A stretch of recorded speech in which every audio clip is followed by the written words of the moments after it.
variation. In this inheritance and variation, we are going to have the chapter number 3, that is in the inheritance variation, autosomal inheritance. तिसऱ्या धड्यामध्ये जो inheritance and variation आहे त्याच्यात आपण काय बघणार आहोत आजच्या लेक्चरला, तर ऑटोझोमल इनहेरिटन्स. आपण मागच्या लेक्चरला काय बघितलं होतं, तर Morgan experiment which is done on the drosophila. आणि तो एक्सपेरिमेंट कशा संदर्भात केला होता, to that it is having the linkage and recombination. कारण इंडिपेंडेंट असॉर्टमेंट मेंडलने जे केलं होतं ते तिथं सक्सेस झालेलं नाही आहे. मग त्यामुळं मॉर्गननी नवीन एक सिद्धांत काढला होता आणि त्याने शोध लावला होता, it is because of the linkage and recombination. आता तो झाल्यानंतर आजच्या आपण लेक्चरला जो टॉपिक बघणार आहोत that is autosomal inheritance. Now this autosomal inheritance it is taking place in the somatic cells. आपल्या ह्युमन सेल्समध्ये जे सोमॅटिक सेल्स आहेत त्याच्यामध्ये 23 पेअर्स ऑफ क्रोमोझोम्स असतात. हे आपण आतापर्यंत बघितलेलं आहे आहे आपल्यामध्ये. तर हे 23 pairs of the chromosomes it is functionally divided into 2 parts. किती ह्याच्यात फंक्शनली डिवाइड झाले 2 भागामध्ये. आणि किती पेअर्स आहेत तर 23. नाउ दिस फंक्शनली डिवायडेड इंटू 2 पार्ट्स ते कुठले आहेत तर ऑटोझोम्स आणि सेक्स क्रोमोझोम्स. आपण मागच्या लेक्चरला बघितलेलं आहे की what do you mean by the autosomes. Autosomes म्हणजे नेमकं काय आहे, तर autosomes in this 23 pairs, total there are 23 pairs of the chromosome. This 23 pairs are divided 22 pairs and 1 pairing. 22 pairs आहे आणि 1 पेअरिंग आहे. जे 22 पेअर्स आहेत त्याला आपण म्हणतो ऑटोझोम्स. 22 पेअर्स आणि 1 पेअर आहे which is called as sex chromosomes. आता 1 पेअर ऑफ सेक्स क्रोमोझोम म्हणजे XX आणि XY. फिमेल असेल तर XX येणार आहे आणि मेल असेल तर XY. मग हे जे 1 पेअर आहे ते काय आहेत सेक्स क्रोमोझोम. आणि राहिलेले remaining 22 pairs is called as autosomes. म्हणून आपण काय केलेलं आहे, हा sex chromosome autosomal chromosome it is divided into 2, sex आणि ऑटोझोम्स. आता तुमच्या लक्षात असेल की ऑटोझोम्स कशाला म्हणायचं, 23 पेअर्समधनं 22 जे आहेत रिमेनिंग एक सेक्स क्रोमोझोम सोडला की त्याला आपण म्हणतो ऑटोझोम्स. आता ह्या ऑटोझोमवर एखादा डिसऑर्डर तयार झाला एखादा जीनवरती, तर त्या disorder it is going to be controlled by the variety of the traits other than the sex. हा क्रोमोझोम सोडून हे दोन्ही सेक्स क्रोमोझोम सोडून समजा ह्या 22 पेअर्सवरती एखादा क्रोमोझोम जादा किंवा कमी होऊ शकतो, त्यावेळेला तो कॅरेक्टर एका पिढीतून पुढच्या पिढीमध्ये जातो. त्यावेळेला आपण त्याला काय म्हणतो, autosomal link traits. Autosomal link trait. What do you mean by autosomal link trait? Autosomes control variety of traits other than sex. म्हणजे XY आणि XX, this sex links, living this sex links where another pairing remaining 23 pairs which control all the characters is called as autosomal sex. For example, long hair, external characters if you observe. Skin color, आपण इथं autosomal काय म्हणू शकतो, skin color, long hair, लांब केस असणे, all these characters are controlled by the autosomes. I, डोळ्यांचे colour, आईचं shading, हे सगळं काय तो ऑटोझोम्स लिंक कॅरेक्टर आहे. कारण सेक्स क्रोमोझोम सोडून हे कॅरेक्टर्स येतात. Next is autosomal inheritance. What do you mean this autosomal inheritance म्हणजे काय, the transmission of the body character. आता हिअर काय आपलं केस, हा बॉडी कॅरेक्टर आहे. स्किन कलर हा body character which is transferring to the next generation by without the sex link. म्हणजे XX आणि XY सोडून other than the sex link to the offspring is called as autosomal inheritance. बघा autosomal इनहेरिटन्सची definition आता वाचून दाखव.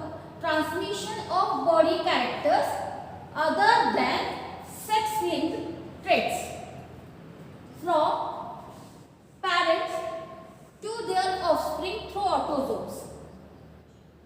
मी मगाशी explain केलेलं आहे स्किन कलर किंवा लॉंग हेअर. मग हे जे कॅरेक्टर्स आहेत from father and mother it should be transfer to the offspring, but it should not be the sex link. It should be the remaining 22 pairs of the autosomal chromosome. राहिलेले जे आहे 22 pairs त्याच्यातून ते character transfer होतात, त्यावेळेला त्याला आपण म्हणतो ऑटोझोमल इनहेरिटन्स.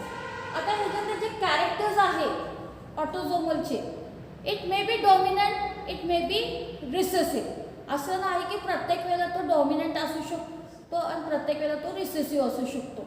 आता ह्याचं कारण काय आहे ते पण आपण बघूया.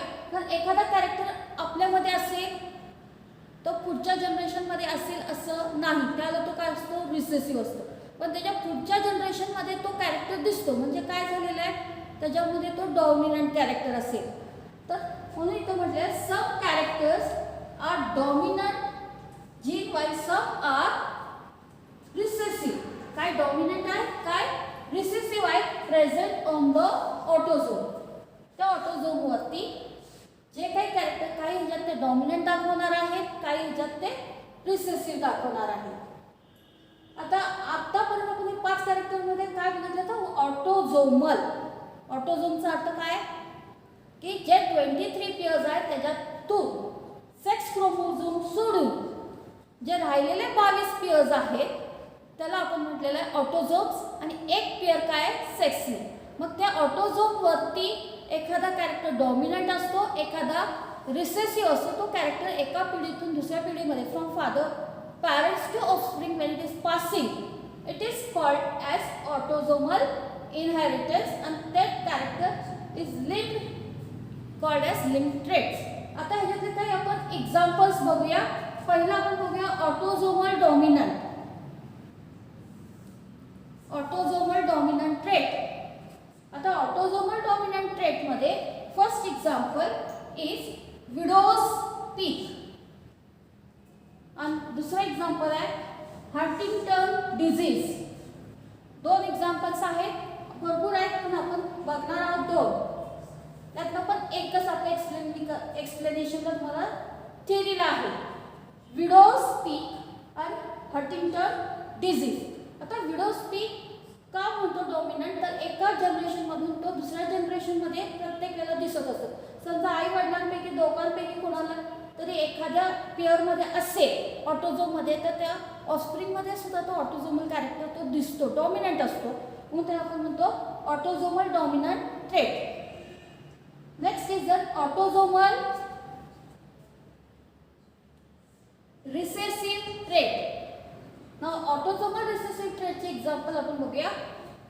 फिनाइल किटोन्यूल, त्याला शॉर्टमध्ये आपण PKU म्हणतो, सिस्टिक फायब्रोज आणि सिकल सेल एनिमिया. आता तुम्ही ह्याच्यात नावं बघितली ऑटोझोमल रिसेसिव्ह ट्रेटमध्ये तर सिकल सेल एनिमिया हे आपण ऑलरेडी बघितलेलं आहे फिलिओट्रॉफीमध्ये एक्झाम्पल म्हणून. आता ह्याच्यात आपण एक एक्झाम्पल घेणार आहोत, एक ऑटोझोमल डॉमिनंट आणि एक autosomal recessive. We are going to see one example from each, one from the dominant and one from the recessive. First we are going to have the example from the autosomal recessive. We are going to have the autosomal recessive madla. First we are going to have the phenylketonuria, that is PKU. So what happens in this PKU? First we are going to see who has discovered this disorder. Here disorder Kuni cardiac inheritance is passing from one generation to another generation. Who has given? This is discovered by the Folling in 1934. 1934 मध्ये फोलिंगने हे डिस्कवर केले होते की It is happening because of the phenylketonuria. आता where it is present on the gene chromosome number 12. कुठे आहे तर आपले जे 22 पेअर आहेत त्यातला 12वा जो क्रोमोझोम आहे त्या क्रोमोझोमच्या जीनवर हा डिसीज प्रेझेंट असतो and it is an inborn metabolic disorder. हा काय जन्मताच असतो, तो नंतर झालाय परत होईल असं नाही, जन्मताच हा डिसीज असतो. इनबॉर्न मेटाबॉलिक डिसऑर्डर आहे हा. आणि दिस इनबॉर्न मेटाबॉलिक कशासाठी आहे तर because in this PKU what is happening, it is going have the enzyme which is called as, आता याच्यात एक एन्झाईम आहे,